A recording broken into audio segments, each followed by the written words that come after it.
Alright guys, it's time to get down to it because we got a situation that I have been covering for the last couple days, but it turns out there's a lot more to this situation that's been going on behind the scenes involving me, leprosy, and many other people in the underground scene. I don't want to make this whole situation about me because there is some pretty nasty allegations going on here, so I want to make sure that I tell the victim's story all the way through before I have anything else to say about what's going on with me. So if you want to hear about that, I'm going to put it at the very end, but for now let's talk about Undead PAPI, SOSMULA, and everything going on with that situation. And if you haven't been keeping up with any of the videos I dropped before this point, let me try to explain it to you pretty fast. So basically, this guy Undead PAPI, who's mostly known for having a feature with SOSMULA, tried to get another SOSMULA feature, and he ended up buying it from an artist known as Leech King. He bought it directly from SOSMULA, and it turns out that SOSMULA didn't really like the fact that it was sold to somebody else, and there was a song made out of pocket that had nothing to do with him, had no approval from him, so he was pretty upset about it. So he decides to take down the song. He gets his label to go after both songs he made with Undead PAPI, basically getting the entire Spotify taken down and making it so Undead can't make any more money off of his Spotify. So of course he's upset, he's calling out SOSMULA. There was a bunch of stuff he said previously, but at this point he was taking it to a level where he was basically trying to call SOSMULA somebody who messes with kids. So he starts off by showing a conversation between him and somebody else where basically they're claiming that Righteous P, the brother Zillakami and the manager for City Morgue, as well as SOSMULA, apparently tried to flirt with some underage girls. Now there has been a little bit of talk about this before with Righteous P, but none of those claims have been backed up in any way thus far. I'm not saying it didn't happen, I'm not saying it did, but let's see what Undead PAPI and this supposed victim have to say about Righteous P. Righteous P and Sos were both hitting me up. I've got proof. Send. Thank you for letting us be on the bus with you guys. Welcome, bae. You looked sexy as fuck. Yeah, why didn't you tell me? I have more, but I have to look. He sent me his number and everything. He sends his number. She says, you want me to text you or something? He said, yeah, don't give my number to nobody. And Undead PAPI actually leaked this phone number on his story. I am censoring it out because I don't want anybody else to get his phone number, but yeah, Undead PAPI decided to basically dox SOSMULA. Then we got Righteous P. I'll be there on the 19th. I want to go so bad. Why aren't you going? It's hella expensive. I got you. And you trying to fix my car? Remind me in a few days before though. Remember the scrang. Yup. Then we have a picture of SOSMULA with a hoodie on. She says, I'ma steal your hoodie on God. He says, it's yours. I want you to be mine. Your part in sauna is hard. I want you to be mine. And then after that, we have what I believe is Righteous P with no shirt on. So basically what they're trying to say is that both of them are flirting with her and supposedly she's underage. Their personal trainer wanted to fuck me and my friend that was 17 and we both said no. Ronaldo. Chad sent me a pic of his dick, so they're all whores. Man, what the fuck? Shake my head. Your cat is adorable though. And then Undead PAPI calls them city, you know, I can't really say the word, but you can probably figure out what it says. And then she says, SOSMULA blocked me. Brandon no good, used to be their DJ, now it's all but 6, but he's trying to get with minors too and gives us all ACL. He says full gang full of Pedros, for real, even the DJ. And then he says, damn, even the bus driver, N-words riding around on a Chomo Express. Even the bus driver was weird. And then basically people started calling out Undead PAPI, saying that he shouldn't try to alienate Zillakami because of course they want them to work together, but then he says, I don't f with predators, I just don't f predators, period. He then says, I know a lot of y'all are fans of them and that's okay, you don't have to pick sides in this, separate the artist from the music, you can still f with somebody's music and not fuck with them as a person and agree with what they do. And then somebody makes a very good point by saying, why would you believe simple accusations while you were too apparently the victim of fraudulent accusations, which turned out to be false? Why wouldn't that be the case for them too? He said it could be, but there are too many instances of this happening. These aren't the first people to come forward. I'm not saying to blindly believe anyone, but this is well known that these people are creeps. And I can answer that question for you. If you're wondering why he's blindly believing these accusations, it's because he doesn't like SOSMULA, so he's gonna believe them, basically using that as a weapon against them, which is basically what everybody does in this scene. It's really shitty how half the time when victims come out, nobody wants to acknowledge them, but then when somebody can use it as a point against somebody else, that's when they want to acknowledge it and suddenly become a social justice warrior, basically talking about how much they care about victims. But here we are, this is what happens every single time, but unfortunately this really didn't turn out the way that PAPI wanted, because soon after more accusations actually started to come out against him. Now if you haven't seen my first video on Undead PAPI, it's on my other channel and it basically goes into the whole situation where him and his girlfriend got into a fight and they basically started going at each other on Instagram. So I basically only covered that and I didn't really cover any of the other stuff going on with the situation behind the scenes or try to get too involved with it, because after all I only really wanted to cover it as drama and I didn't realize how serious it actually was. But I'll have a little bit more to say about that later on. Right now now I want to cover the new accusations that are coming out against Undead PAPI right now. Oh, right before I get into it, we actually have one more story from Undead PAPI that I forgot to read because he put it out a couple hours after I got the initial screenshots. He says, "Why are y'all City Morgue meat munchers so mad at me for? I just posted what someone sent to me. Moola accused me of that shit first. That diff has got my paperwork. Y'all can't keep spreading fake shit. I don't. If he never would have spoke on me, I never would have spoke on him. I don't know how I'm clout chasing when all this did was get me a bunch of white kids to hate on me." So the first thing that we have coming out against Undead PAPI is a screenshot with him and his ex-girlfriend talking, where basically this is the first time they met. He says, "Damn, you my type though. Where you at this weekend, next week?" "Nothing really, just finishing my finals." "How old are you?" "Same, I'm 22. Where you go to school?" And she says, "I'm 17 though." And this should have been the end of the messages. If somebody says they're 17 and you're 5 years older than them, you probably shouldn't keep talking to them. He says, "Damn, me too. And for how much longer?" She says, 4 months. "It's okay, that's not too bad. I don't mind getting to know you before we do nothing intimate." Okay. "I never seen you though. Where you at?" And bro is fully aware of what's going on here. He knows that she's 17, so there's basically no excuse. He can't say that he didn't know. What he told me is that they were in New York when this happened, but that's a straight up lie. They were in Milwaukee. When I talked to her, she basically said they lived about a street apart, and he's actually still there right now. He never went to New York. They were never in New York. New York was never a place that they went, and basically it is illegal to date a 17-year-old in the state of Milwaukee. Already went to court and everything, and they didn't really do shit about it, and that's common for cases in Milwaukee. Okay, yeah, but that's where it all took place. Like Milwaukee is where your entire relationship was. You're never in New York, right? No, not at all. Okay. Because that's basically what he told me and everybody else to make it seem like, because he's like, "Oh, it's legal in New York, but Milwaukee it's not." Okay. No.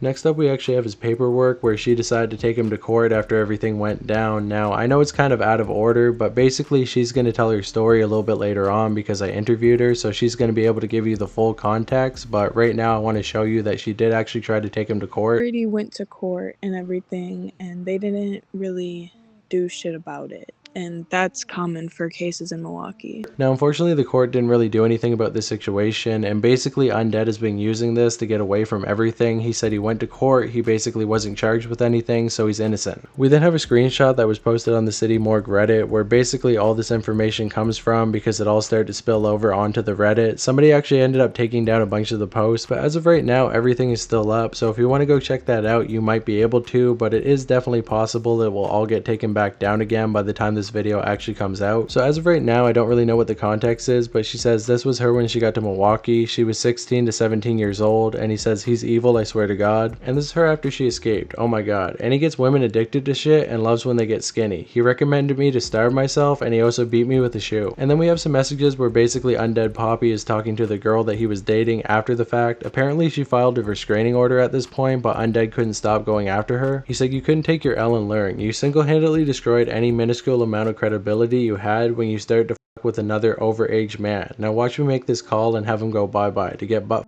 in a pen." Bro, overaged man is crazy. You're trying to talk about how she's dating somebody that's overaged. You were dating somebody that's underage. That's the actual problem here. It's not really a crime for somebody younger to go trying to date somebody older. You're the adult in the situation. She says, "Stop texting me. I filed a restraining order. Going to the woman I laid up with last night, you're fucking bonkers. Nobody on your side, foo. I don't know why you thought she was. But tell all that nerdy white boy to enjoy the roast beef while he can. He finna be bent over in a sec." We then have a story which I'm pretty sure is the whole reason that the Out of Pocket song got taken down, was because one of the victims said, "Never did I think the man that dragged me and raped me and many other girls I know personally would be on a track with SOSMULA. Gross. Absolutely vile." And then after she said that, that's when SOSMULA hopped in her DMs and basically said that he never made a song with Undead PAPI, so you can now understand why SOSMULA decided to cut that tie. Sure, he maybe made a song with Undead PAPI before, but would you want to work with somebody that basically raped somebody? I mean, I don't like songs getting taken down either, but now that I have the entire context, you cannot blame SOSMULA for not wanting to be associated with somebody doing all this. We then have one more conversation, which I'm not really sure where it's coming from, but somebody says, "Knowingly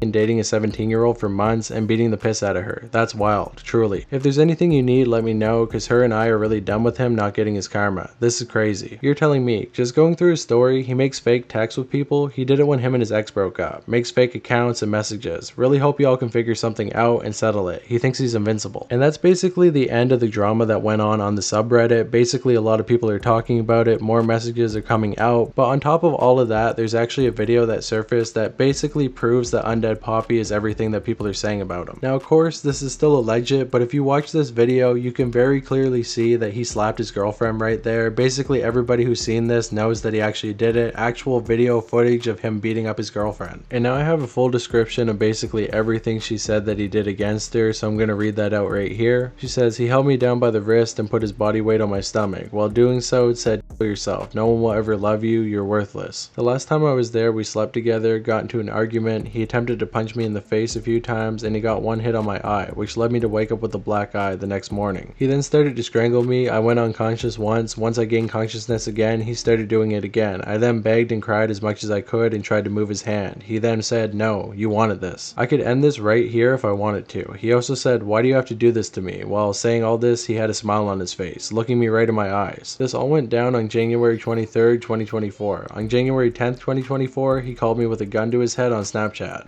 We got really high one day and I told him that I had PTSD with knives because of the situation that occurred when I was a child. While we both were high, he grabbed a knife he owns and started to play with it. He would gently rub it on me and tried to cut me like I was cutting myself with a razor. He had an obsession with how skinny I am and would tell me to fast and over-exercise, and he would starve me when I was staying at his house. Anytime we got into an argument, he would load his gun up and tell me to shoot him or myself. When we would get intimate, he would get to the point where I was crying, begging him to stop because it hurt so bad, and he wouldn't stop. He would keep going. One time I wouldn't stop pushing him away, so he chained me to the bed to keep going. He would randomly come up to me and smack me as hard as he could, or push me, or just call me little names. His favorite thing to call me was infidel whore. One day when I went to the bathroom to shower, he followed me and grabbed me by the throat and put me on the wall and said, you don't shower without me. And I can't even really show you what's going on in this last paragraph because it has a lot to do with self-harm, him talking about blowing her up and saying that if she ever tried to go to the cops against him, he would kill everybody that she ever knew and loved. Now, she had a lot more to say in the interview with me, where basically she said that he was a nice guy at first, and then he started to get addicted to cocaine, and then he started to beat her up. Honestly, he was actually really nice in the beginning.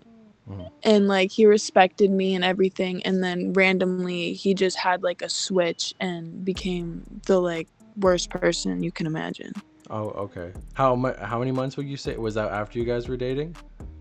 Yeah, that was after we were dating. When we got to like damn near just like 2 weeks, that's when the switch happened. He relapsed on coke and he started doing coke a lot and then just started beating me a lot.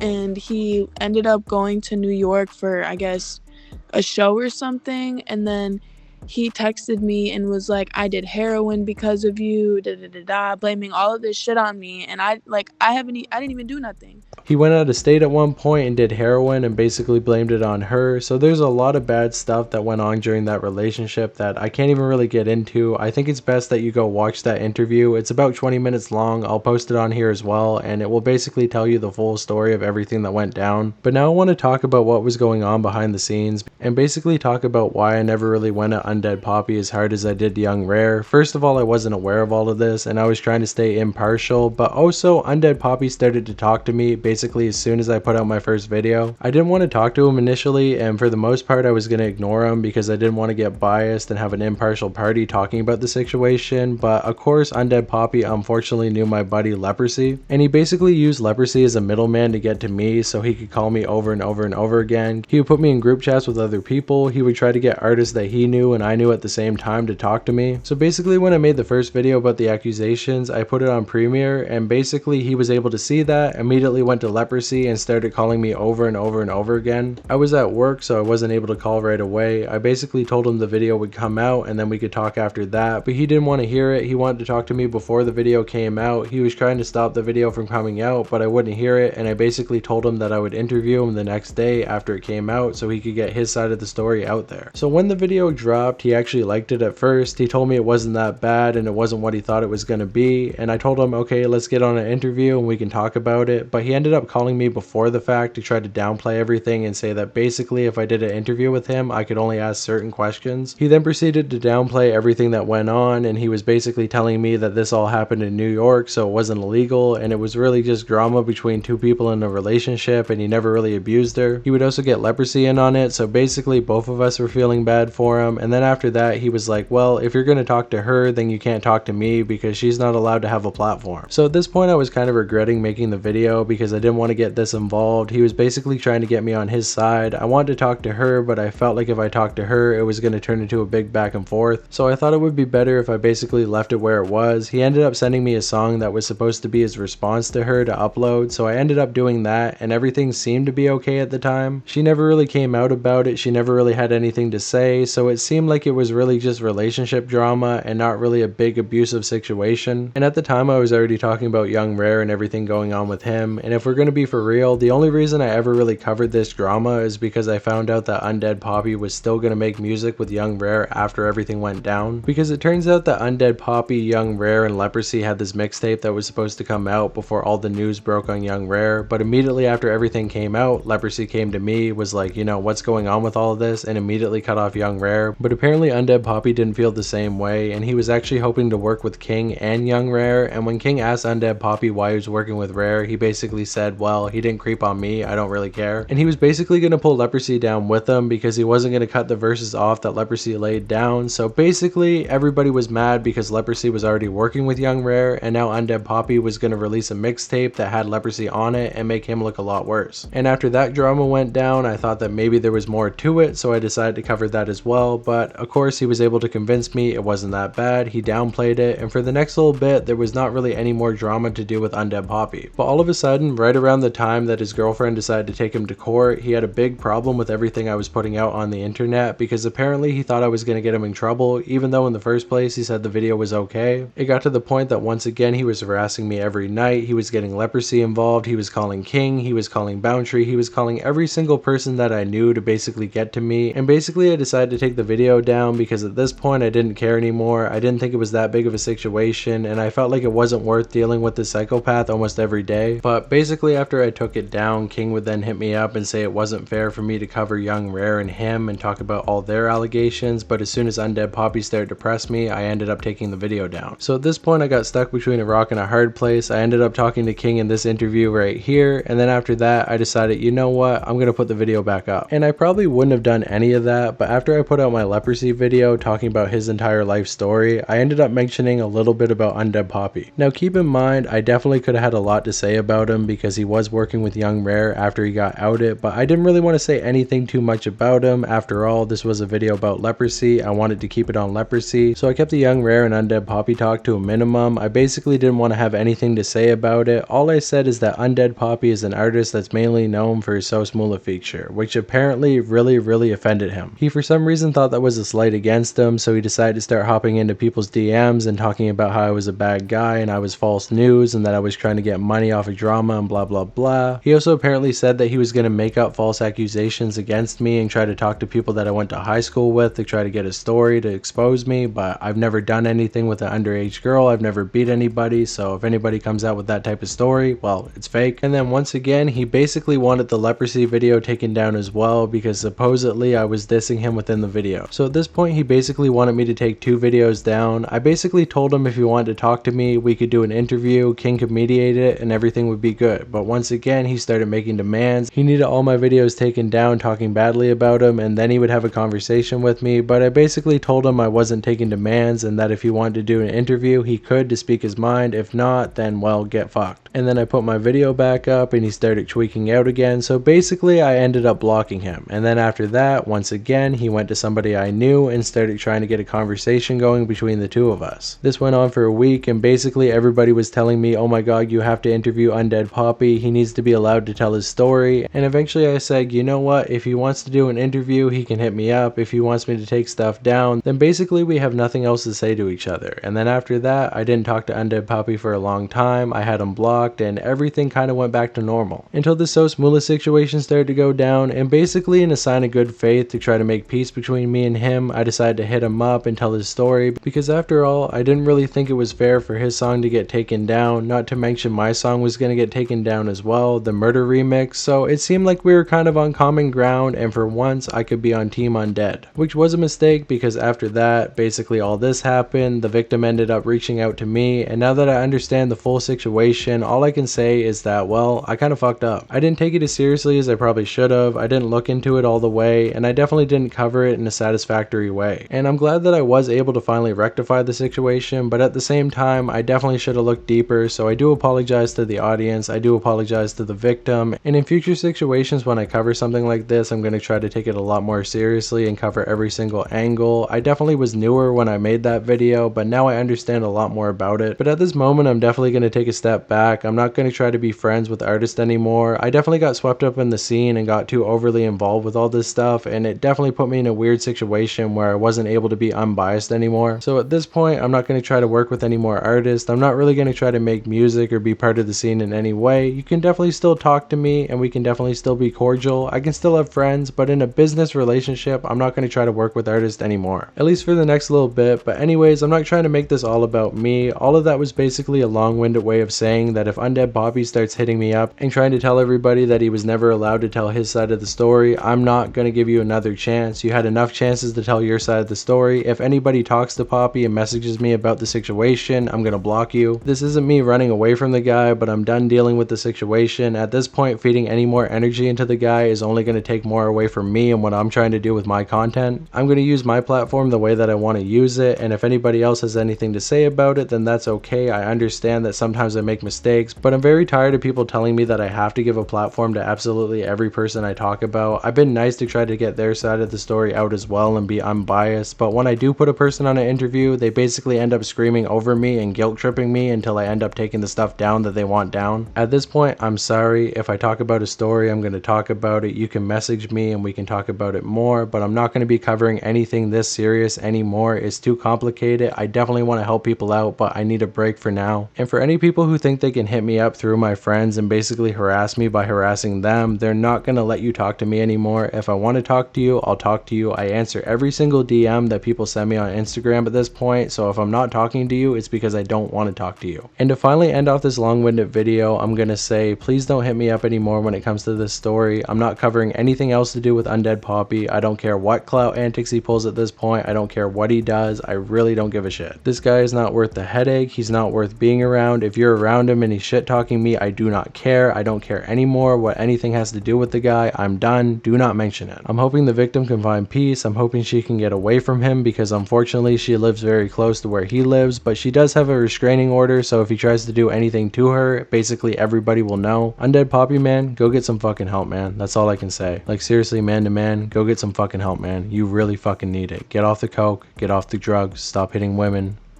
That's it. Bye.